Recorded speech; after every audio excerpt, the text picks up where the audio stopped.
Well, Mark, this film pits the two of you together, well, against each other. So why should audiences root for your dad and your dad? It really depends on the person. I think you're going to end up really kind of rooting for one or the other. They're both fairly likable, but they really need each other. So hopefully you'll root for them to come together. Yeah, I think that's the thing. You know, Mark and I, going into this movie, we wanted to make sure that there really wasn't a bad guy.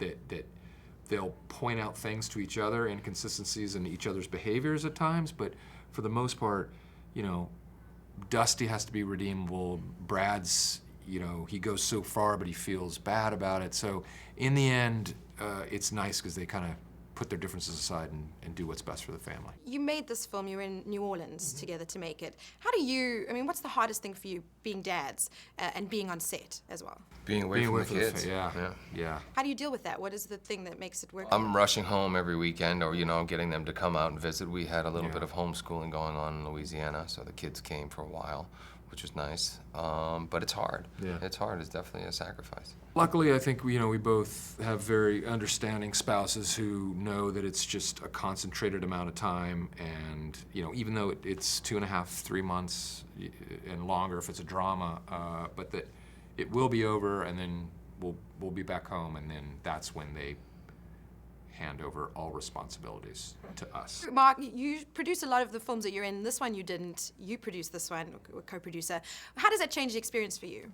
Oh, a lot of relaxation time in the trailer. Will is fretting over budgets and various issues. I'm sleepy time with the remote. Yeah. And we'll have somebody knock on the trailer and say, okay, we're ready. She'll be like, oh, no, not ready yet. Make sure Mark's up. Not ready yet. You will. You need to be congratulated because you just had, I think, one of the top videos of the year, viral videos for Frozen, the lip sync that you did. Lip sync, right. I'm sure you know that both of you know the lyrics to that or very familiar with Frozen. Do you find yourselves picking up things from your kids that you never thought you'd like? Absolutely. Yeah. Most of the time, I'm doing stuff that they want to do. It wasn't until this year, my 3 oldest wanted to see Creed, or I could convince them to go see Creed with me. It's always kids' movies, even though my sons would die to go see anything rated R.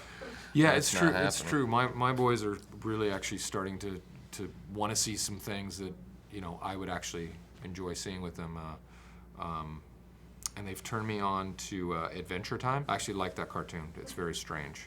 This film also pits you, Mark, your physicality against Will, who seemingly doesn't have it, but you're still an athlete yourself. You run. Do you still run a lot? I was running today on the West Side Highway with bikers screaming expletives at me because I apparently was running in the bike lane. You're not supposed to do that. They scream anytime. It doesn't matter. Yeah. I like to play tennis, run, kind of keep active. And pole vaulting. Pole vaulting? I still keep up with my pole vaulting. vaulting. Wow, amazing. Yeah. You still keep up with that? Yep. I didn't know that. I'm impressed. Yep. Can you think of the time when you knew the difference between a dad and a father? Was there a moment for you when it kind of clicked? Pretty young. There was a famous rap song called Be a Father. If not, why bother? Okay. The connotation being a dad is someone who's a little more invested. The father is a more formal kind of depiction, yeah.